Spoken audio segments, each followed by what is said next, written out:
So for anyone that is less familiar with Hawk Biosystems, we are a biotechnology company located in Bilbao in the north of Spain, and we were originally spun out of the Francis Crick Institute and Cancer Research UK in London. And what our ethos and our goal is here at Hawk is to really equip researchers with the tools needed to study protein functional states in biological samples, and that is chiefly fixed cell samples or fixed patient tissue samples.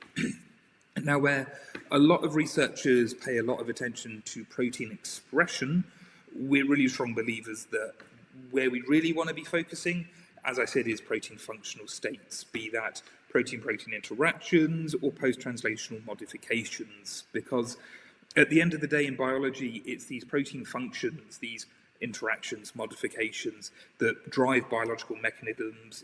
Is when they go wrong, they lead to disease manifestation and progression, and quite often it's the functional states of proteins that are targeted by therapeutics. It is very rarely just protein expressions that cause or drive any of this. So to address that and really allow researchers to look and quantify these functional states, we've come up with QF-Pro, which stands for Quantifying Functions in Proteins. So I'll start just by explaining what QF-Pro is and very high level how it works, and then I'll dive into a bit more detail of some of the physics behind the technology. So Quantifying Functions in Proteins, or QF-Pro, is an enhanced FRET-FLIN bioimaging technology where we have combined two-site immunofluorescence labeling with force resonance energy transfer, or FRET, and fluorescence lifetime imaging microscopy, or FLIM. Now, for the protein functional states we're imagining now, let's think of protein-protein interactions. What we do with QF-Pro is to label our two proteins of interest with primary antibodies. These primary antibodies are labeled with secondary antibody fragments. One is conjugated to a green fluorophore, ATO488, which we call the donor, and the other to a red fluorophore, which is Alexa 594, and we call that the acceptor. Now, once we've done that labeling, what we can do, and I'll explain this in more detail in the next slides, but what we can do is detect and quantify a transfer of energy from the donor to the acceptor, thus confirming that our proteins are interacting. Now, this energy transfer between two fluorophores, such as our donor and acceptor here, can only occur when the fluorophores are at a distance of 1 to 10 nanometers. So this is the working range of QF-Pro, and this makes it an ultra-precise method to verify and quantify whether our proteins, in this example, are interacting. So to put that into context, and I'll give many more examples of images and quantification as the presentation goes on, but as an example, we can look at the interaction of two proteins, TIGIT and CD155. That's a typical interaction between the immune system and cancer cells. We can see in green and red just a standard immunofluorescence profile of where our proteins are expressed, and as you can see here, where they're co-expressed. But if we zoom into this middle panel, we can also overlay in the pink pixels here where energy transfer is occurring between our fluorophores. So we're really differentiating between colocalization and the mere expression of two proteins semi-near each other to real 1 to 10 nanometer interaction, or at least our fluorophores, which are labeling the proteins, are within 1 to 10 nanometers. So to go into a bit more detail to the physics that underpins QF-Pro, we really need to dive into FRET, or force resonance energy transfer. And I've pretty much covered it already. It's quite a simple technique in the sense that if two fluorophores have an overlapping spectra, so the emission of one overlaps with the excitation of the other, and if they are within 10 nanometers of distance from, to each other, when you excite the donor fluorophore, its released energy is sufficient to excite the acceptor fluorophore. So the energy can be transferred from the donor to the acceptor. And as I said, this is a phenomenon that is only possible when the fluorophores have this overlap and are within 10 nanometers. But there's a couple of different ways of looking at FRET, and FRET is quite a classical technology. It was invented in the 1940s, I think 1947. So the very simple way of looking at threat is to see, well, when my donor gives its energy, does it get darker and does my acceptor get brighter? And you can look at that. That's very quick, very simple, but it's pretty rudimentary and it relies on intensity measurements that aren't necessarily the most quantitative kinds of measurements one can make. So what we do with QF-Pro is we bring in a second concept known as fluorescence lifetime imaging microscopy, or FLIM. So when we excite a donor fluorophore, or any fluorophore, it receives its energy, its excitation, and it releases energy in the form of fluorescence. This process takes an amount of time, and that amount of time is independent of the concentration of the fluorophore, and it's really specific to the fluorophore. So if we look at our donor on its own, we can excite it with a suitable laser. It will fluoresce, and the time it takes to receive and pass that energy will be, let's say, 3.2 nanoseconds. What we can then do is look at the donor when the acceptor is then present. And when the acceptor is present, the energy is given to the acceptor fluorophore. We have that FRET occurring. And essentially, the lifetime of the donor reduces, in this example, to 2.8 nanoseconds. So we measure FRET using fluorescence lifetime imaging microscopy because it's very, very precise. And critically, as I said, is independent of the fluorophore concentration. And really, when we then look at the biology, that means it's independent of the protein concentration. So whether we have a lowly expressed protein or a very overexpressed protein, FLIM becomes a very, very reproducible, quantitative and reliable way to measure FRET. And by measuring FRET, by measuring protein-protein interactions. So hopefully that's not too heavy on the physics, but if everyone's with me, then I think we'd all go, okay, why using a technology from the 1940s? So with QF-Pro, we've kind of slightly reinvented FRET, and we've overcome one of its biggest drawbacks, which is FRET works very nicely in cells for a quick transfection experiment. It's a great tool to look at protein-protein interactions, but it's fallen out of favor with a lot of researchers for a few reasons, but one of the principal reasons is that FRET signals in patient tissue samples are typically fairly low, and critically, the autofluorescence and background noise in these samples is very high. So that's often meant that the FRET signals are masked by the background. So with QF-Pro, what actually underpins our patented steps is we do an amplification of the acceptor fluorophore, as you've probably seen in the schematics. So that means any time that energy is transferred between the fluorophores, i.e. they're within 10 nanometers, the amount of energy that can be transferred is increased by about 4 times. So that means the resulting FRET is increased by 4 times. So that means despite the autofluorescence and noise that is associated with these sample types, we can now work with FRET and operate clearly above the signal-to-noise. We can increase, the signal-to-noise ratio. So that means we now fix one of the fundamental problems with FRET, and we've now got a robust and reproducible way of quantifying an ultra-precise range of 1 to 10 nanometers protein functional states, such as protein-protein interactions. So how does this compare to other technologies? We can't be the only people looking at protein-protein interactions. So if we imagine the 3 main ways people can look at these protein-protein interactions in FFPE tissue, we have co-localization assays, which are very classical, and everyone has done an immunofluorescence co-localization assay. But just because you can see 2 dots very close to each other on an image, well, actually, in reality, those proteins can be up to 100 nanometers apart. So really, you're just seeing whether proteins are relatively close-ish in the cell or in the sample. We then have the proximity ligation assay, which, like us, is a 2-site labeling assay.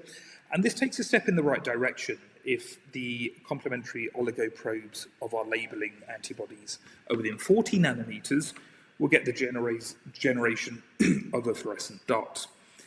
But again, 40 nanometers, okay, as the name suggests, we're showing the proteins are in proximity, but not necessarily interacting. But really, at 1 to 10 nanometers, we're really in the interaction range. So you can imagine that a co-localization assay will say whether 2 people are in the same building, PLA or proximity ligation assay will say whether they're in the same corridor, but QF-Pro will tell you they're in the same room, having a meeting, interacting together. So that's where these kind of main technologies in the domain of protein-protein interactions differ. So obviously it's great to have that technology and operate with that precision, but that only works if we can offer it in a way that researchers can accessibly use it. And that's also been a huge drawback of FRET FLIM systems in the past, is vastly overcomplicated hardware and software. So we've kind of tried to break down QF-Pro so it follows essentially just a normal immunofluorescence workflow. And that's made up with our 3 products, which I'll dive into in turn in more detail. But it starts with the labeling, which is done with our reagent kits. This can be done in FFPE tissue samples or fixed cell samples as well. And that labeling process really just mimics and follows immunofluorescence. So there's nothing inherently tricky or difficult about the QF-Pro labeling. The samples then need to be put into a fluorescence lifetime imaging microscope, and we have offered Violet 3.0 to do that, which I'll explain in more detail shortly.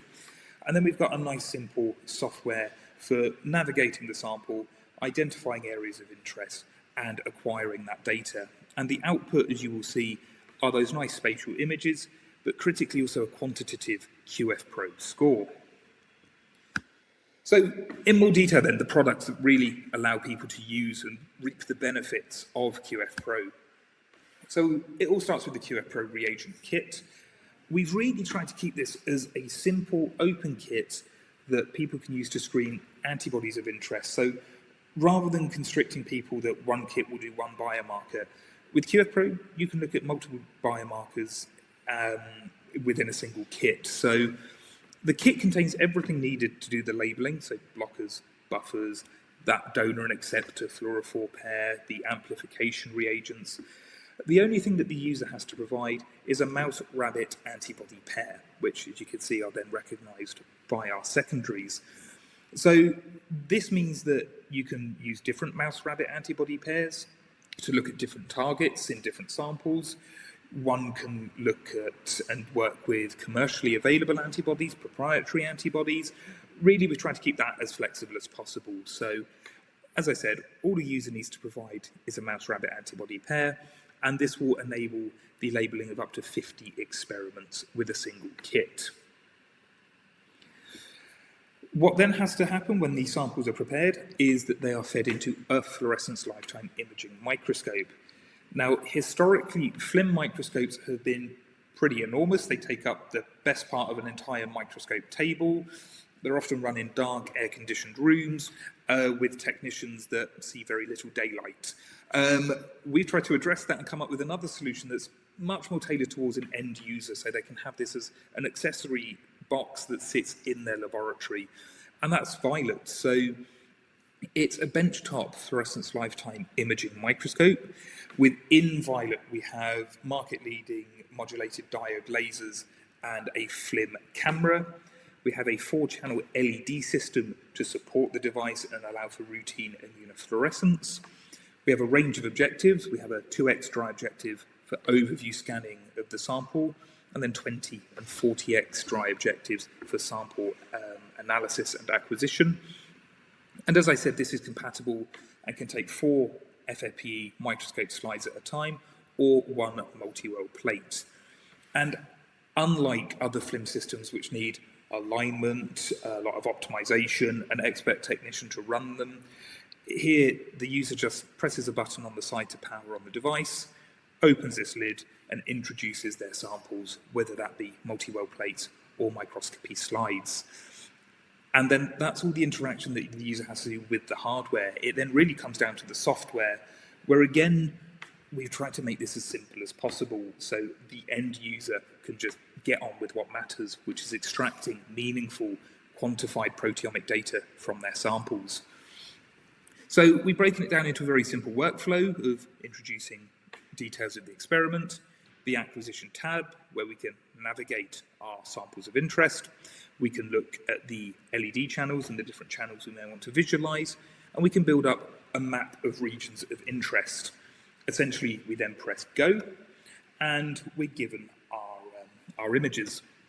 So, as I said, with our fluorescence lifetime imaging, what we need to do is take our first sample, which, if we imagine we've labelled protein A with its antibody and our green donor fluorophore, we load that into the machine, excite the sample, and we get the lifetime of the fluorophore on its own across that sample. And this is just one example image. Then in slide number 2, which is a consecutive slice of tissue from the same FFPE block, we label protein A and protein B with the donor and amplified acceptor reagents respectively. We then do the same measurement of the donor lifetime, but because the energy transfer has occurred because the acceptor fluorophore is there, the lifetime decreases, in this example, to 2.6 nanoseconds. And what we can then do is calculate a QF-Pro score, which is more commonly known as fret efficiency.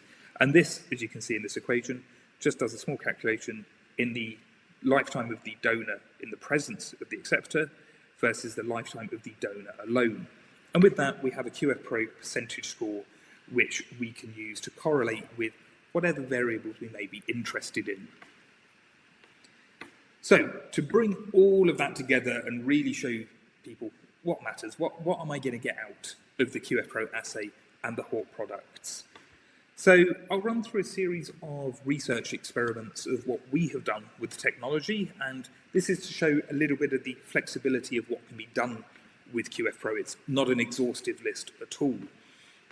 So, in the first example, we've looked at the interaction, an intracellular interaction of two proteins, E-cadherin and beta-catenin. And when these proteins interact, it can predispose cells to become more evasive and more metastatic.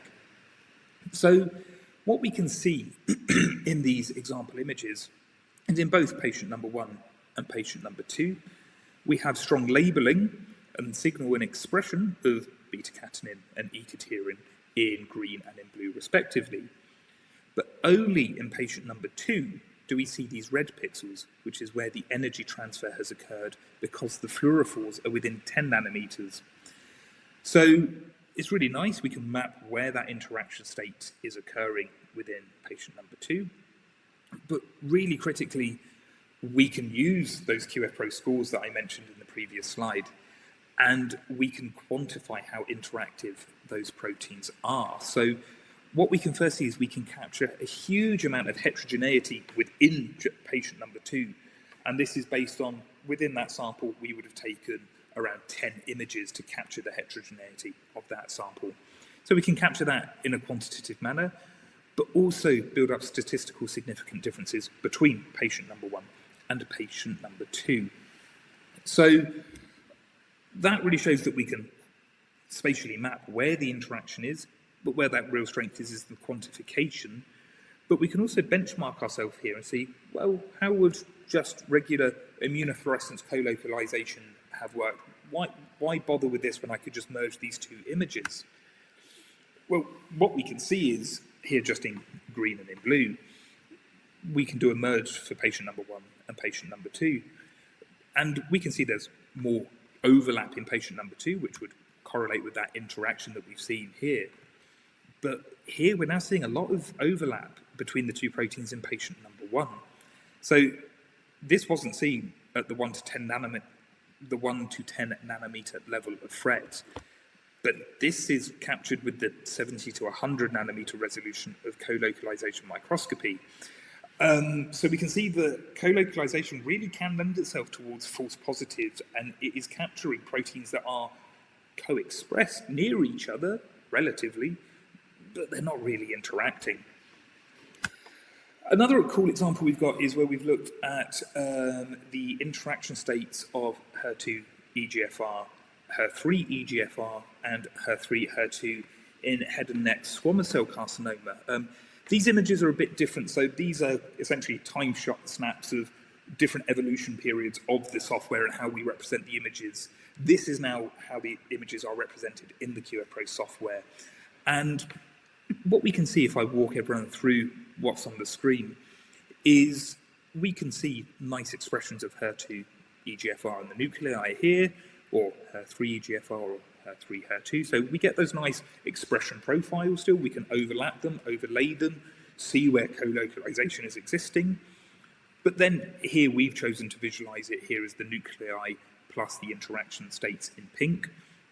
We can see that HER2 and EGFR are expressed fairly ubiquitously, but the interaction state in this image is predominantly occurring on this right-hand portion, or HER3 and EGFR, where the interaction state is occurring predominantly in the center of the image, or even more interestingly, HER3, HER2, which are co-expressed very nicely, but aren't interacting with each other when captured with QF-Pro, which is really interesting. And again, the spatial images are great, but let's dive into the interaction on a quantitative manner. And what we can see, if we imagined a perfect world where we could target any of these interactions in any pathology, it would be head and neck squamous cell carcinoma here.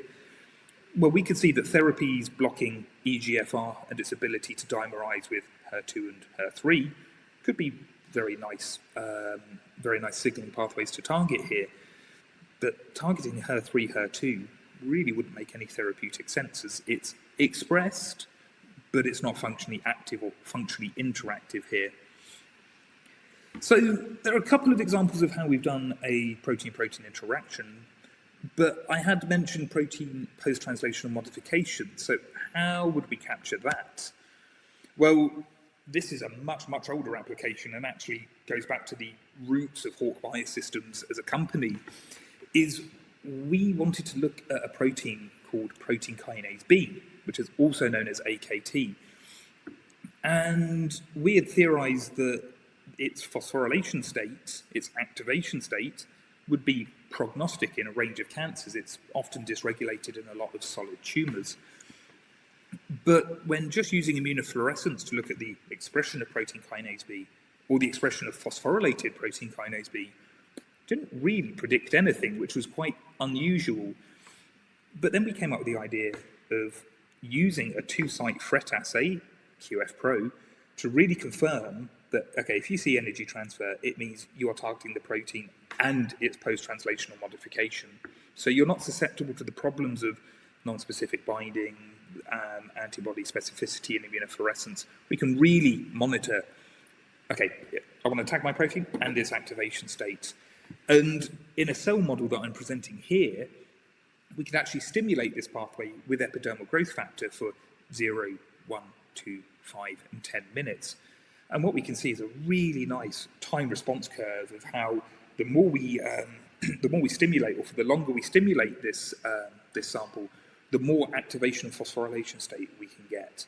And again, because of that level of quantification of the FRET efficiency, or the QF-Pro score, we can detect significant differences everywhere while still capturing a lot of heterogeneity. But again, in the images, because we use fluorescence lifetime imaging microscopy, we can really see, okay, the change in this color scale from blue to green and yellow indicates that the activation state here has increased. Great. But also the orange pixels at the plasma membrane in this scale indicate the areas of the highest activation state. So we can, map exactly where is that activation, or where are those activation kinetics most prominent. And again, a last research example, this has had to be anonymized somewhat as it was performed for a customer, but we've looked at the phosphorylation state of a protein in order to see how different compounds can inhibit that phosphorylation state therapeutically. And we're able to, build up dose response and time response curves, and compare the efficacy of different drugs against this given phosphorylation state. So, yeah, this has great applications in fundamental or translational research, but also for drug validation and in a more biotech pharma kind of world. So, to finish up, they're the research examples of what we've done, but I think what really captures why should people quantify protein functional states, and what happens when you can do that with the correct sensitivity and precision. And to do that, and to demonstrate that, we actually have a clinical validation of QF-Pro.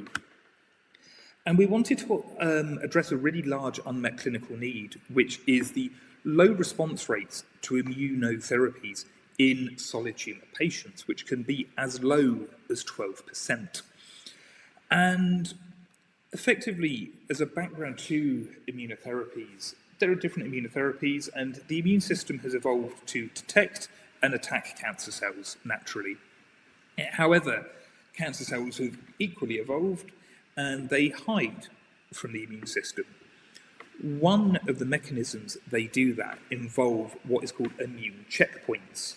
So immune checkpoints are interactions between the immune system and body cells, and when this interaction occurs, the immune system is turned down or turned off. Essentially, it stops the immune system from completely destroying the entire body. But cancer cells are also hiding behind these immune checkpoints to flag themselves as safe, normal body cells, and the immune system bumps into them, interacts via these immune checkpoints, and takes no further action with them.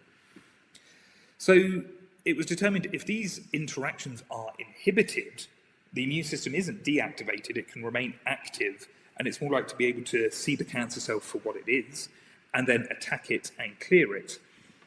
So there's a group of different immunocheckpoints, but the most prominent one is called PD-1 and PD-L1. It's the most targeted and the most prominent immune checkpoint that exists. So essentially, if PD-1 and PD-L1 exist between the immune system and a tumour cell, the immune system will be switched off. If we interrupt that interaction or block that interaction, the immune system will remain active and can clear and attack the cancer. So one of the reasons it's been hypothesized for the low response rates to these immunotherapies in solid tumours is we really don't have a great way of knowing who will respond and who will not respond to these therapies, blocking this interaction, before prescribing them. And the current gold standard biomarker is looking at the expression of PD-L1, which is on the surface of the tumour cell. But the immunotherapies here are not blocking the expression of PD-L1, they're blocking the interaction of PD-1 and PD-L1. So we thought if we could measure that interaction reliably and accurately with QF-Pro, maybe that could predict who should and should not receive immunotherapies. So we undertook a study published in the Journal of Clinical Oncology in 188 non-small cell lung cancer patients. And in this workflow, we received the biopsies and the tumour samples from the patients. And at some point, all of those patients then went on to receive an anti-PD-1 or PD-L1 immunotherapy, so a blocking drug. So the first thing that we saw was that the expression of PD-L1 determined by immunohistochemistry, which is the current gold standard biomarker, absolutely with no significance at all, could predict who would and would not respond to this blocking therapy. So that is, the expression really didn't predict who's going to respond. But when using QF-Pro to measure the interaction state of PD-1 and PD-L1 at a 1 to 10 nanometer resolution, well, we could see the patients who came in initially with a high interaction state of PD-1 and PD-L1, well, they responded very, very well to the immunotherapy. There was a lot of functional target there for the drug to act on.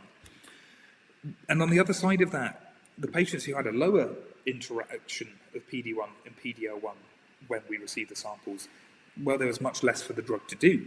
The proteins may be expressed, but they weren't interacting, so the drugs aren't actually blocking an active interaction. So we could quite clearly separate these groups and identify responders from non-responders. And really critically, because we have that level of quantification with that FRET efficiency or that QF-Pro score, we can actually even give a standardized cutoff of patients at or above 2.13% should and do respond to these immunotherapies much, much better than the patients below that cutoff value.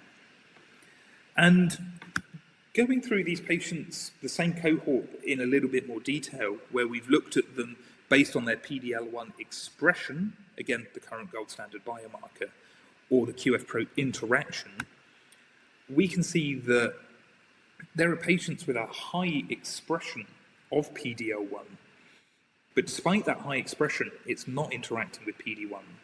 And these patients are often given these therapies first line, and they're receiving those therapies and the side effects, but for no therapeutic benefit. However, this cohort of patients, or this subset of patients, they have a low expression of PD-L1, but it's actually significantly interacting with PD-1. And these patients are not routinely given these therapies, at least the first or second line, but they're actually some of the best responders in the whole cohort.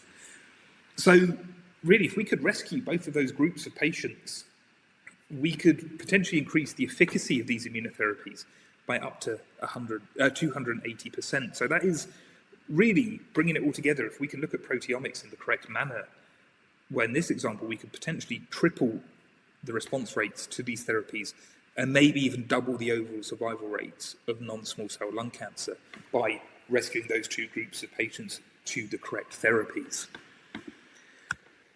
But that's just the tip of the iceberg, we feel, of what can be done, at least at a clinical level, with QF-Pro. So what we now want to do is to expand this to more of these immune checkpoints. As I said, PD-1 and PD-L1, albeit being the most prominently known checkpoint, well, there's others that we can start therapeutically targeting. And also to spread that to more immunogenic tumours. There's a huge unmet clinical need in lung cancer, but that unmet clinical need is also in renal cancer, breast cancer, stomach cancer. So we really want to expand this out as far as possible. And some initial work and how this may look is that we've looked at PD-1 and PD-L1 interaction states, and then in a single patient, then sequentially looked at TIGIT and CD155, and then again CTLA-4 and again LAG-3. And I apologize, my labels are missing here. But the quantification builds up a really nice functional immune signature. And again, in that ideal world where we could treat any biomarker for any disease, well, we'd probably look at inhibiting CTLA-4, CD80, and LAG-3, MHC2 interactions with a dual inhibitor therapy. Really targeting PD-1, PD-L1 may not be that therapeutically worth it in this patient, and certainly not targeting TIGIT and CD155. So really, as I said, looking at one biomarker in the correct manner with QF-Pro is powerful. But if you can then layer that up with additional biomarkers in a similar class, then we really think the results could be pretty spectacular. So really, I'll finish up now that QF-Pro has a lot of applications, and as you've seen with that clinical study, including immuno-oncology, but it's got many more applications. Immuno-oncology is just where we have a lot of interest, and really oncology in general is where we have a lot of interest. But as I said, if you take that reagent kit, all you need to do is put in a mouse and rabbit antibody pair against your targets of interest. So that can be neurodegenerative diseases, diabetes, cardiovascular diseases. It doesn't have to be localized just to cancer. So really, we want people to start using QF-Pro as much as possible, and that can be done via our products, but we also can offer QF-Pro as a service where the samples are sent into our laboratories, and we can do the process of labeling, acquisition, analysis, and then deliver a report back to people